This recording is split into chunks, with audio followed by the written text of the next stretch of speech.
4 storm systems to bring rain, thunderstorms, and gusty winds across Cambodia. August 25 and 27 PHNM, Pen.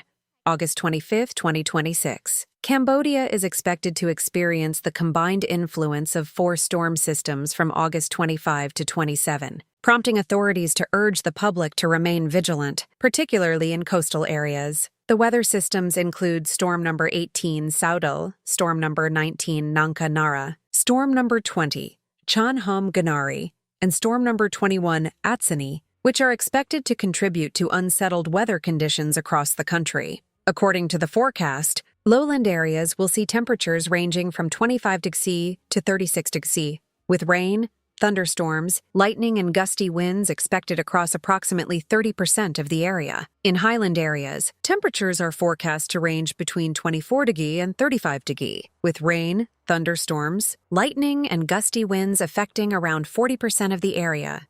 Meanwhile, coastal areas are expected to experience temperatures of 25 degrees C to 34 degrees C, with rain, thunderstorms, lightning, and gusty winds covering approximately 60% of the area. Sea waves are forecast to reach heights of 0.5 to 1.75 meters. Authorities are calling on the public, especially residents and communities in Cambodia's coastal provinces, to exercise increased caution throughout the forecast period and remain alert to strong winds and potentially hazardous sea conditions.